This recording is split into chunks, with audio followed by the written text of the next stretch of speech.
Alright, so here's our easy recipe for bruschetta. So, olive oil. That's about enough. Then, of course, our spices. Now, normally I would use very, very fresh spices, but unfortunately I don't have any. So I have to use the lovely dry stuff. So, petersilia, which is, wow, I don't remember the English name for petersilia. And chili, and a little bit of red paprika. And like I said, normally it's a lot more fun to use the fresh stuff. Basil. And of course, some oregano. So, mix it all up. And if you happen to live in the U.S., go to your local grocery store and you can find this. It's bread dip. It's Tuscany blend, Parmesan blend, rosemary, Sicilian blend, and you basically put them in a little bowl, add some olive oil to it, and all of a sudden you have a wonderful dip for your bread. So, mix that all up, and so there we go. And here we have a tomato and an onion. Now, I'm not going to make a whole lot, so one onion and one tomato should be more than enough for me. And basically, you just want to get into that onion there. Tip, always works well for me. Drench the onion in water before you start peeling it. That way you don't sit there and cry the whole time. Trivia. Does anybody know why onions make you cry? So.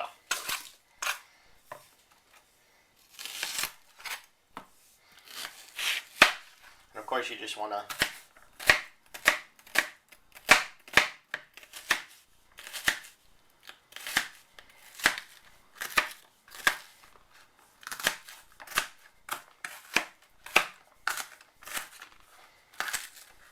really want to, you don't want to get it too fine, you don't want to dice it too fine, because you like to have something to crunch on when you bite into it.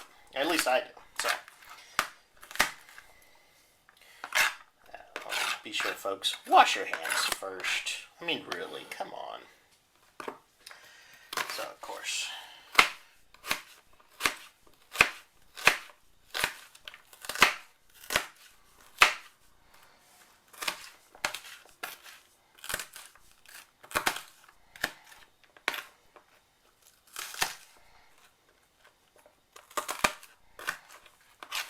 There you go.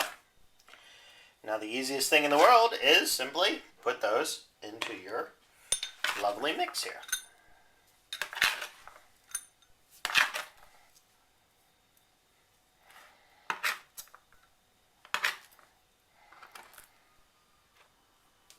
And of course, mix it up. Now eventually you're going to have to add a little bit more olive oil here to make sure everything's soaking nicely. Okay, so next on to our tomato. Now I suck at cutting tomatoes, and it's probably because I always use the wrong knife. But you know,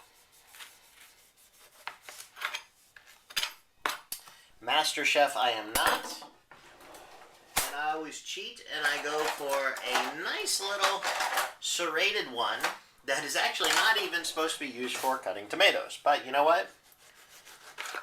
Allows me to cut the dang things. So,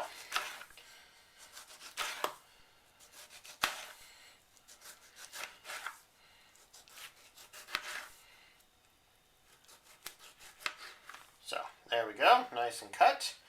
Take a couple of pieces here on top of each other and dice.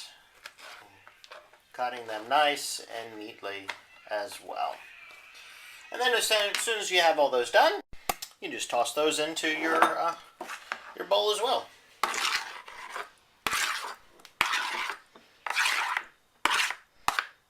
And of course, the key here again is to mix it up all nice and neatly.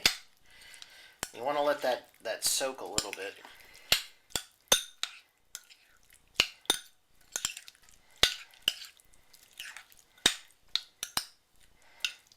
And like I said, you'll want to add a little bit more olive oil.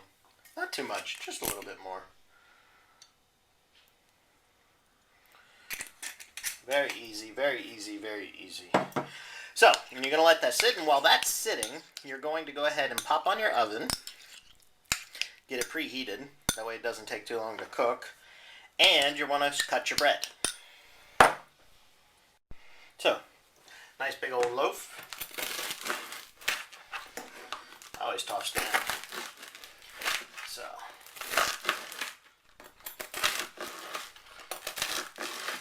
So just pretty thin slices, not too much, you know, just, there you go, that's it.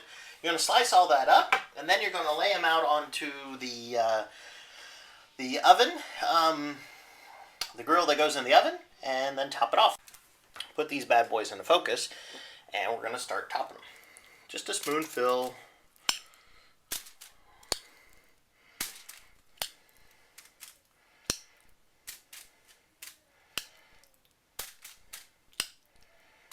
Now, I've been in a lot of different places in Italy, and I've actually had bruschetta on multiple different places, and I got to tell you, it changes. I've never really had it the same way twice with the exact same taste. So I think, you know, of course, that lies in the freedom that one uses for the different spices that you use with this, and of course, you know, how much or how little you use of each spice, as well as the oregano and the parsley, and you know, and of course, you know, the olive oil that you use. You know, if you use olive oil one type, you know, it's going to taste differently than something else. So that all worked out pretty well. Empty bowl. It's always good. Now we're going to cut the mozzarella, which is always a fun thing to cut because mozzarella tends to be a little bit funky to cut. So get a nice little knife out here, and again, I'm going to cheat. I'm going to use a serrated knife. And tip: be careful.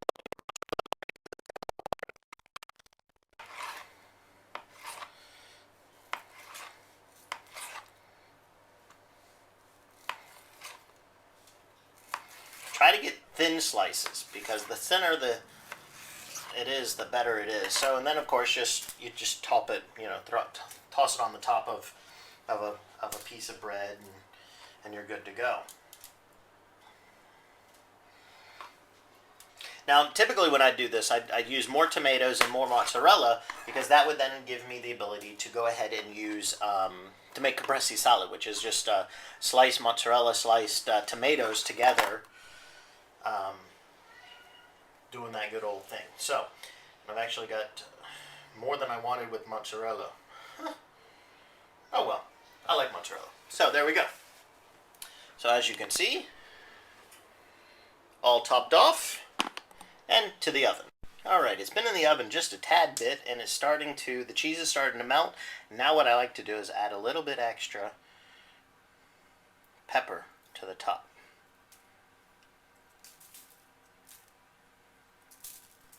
Not too much. Looks like a lot, but my pepper's actually getting low and not coming out very well. Then, for those adventurous, and I don't do it on everything, but for those adventurous, I do put a little bit of basilicum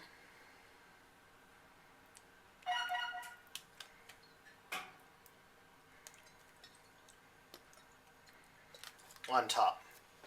Like I said, not on every one of them. Then it goes back in the oven to finish cooking the rest of the way. And there we go, out of the oven.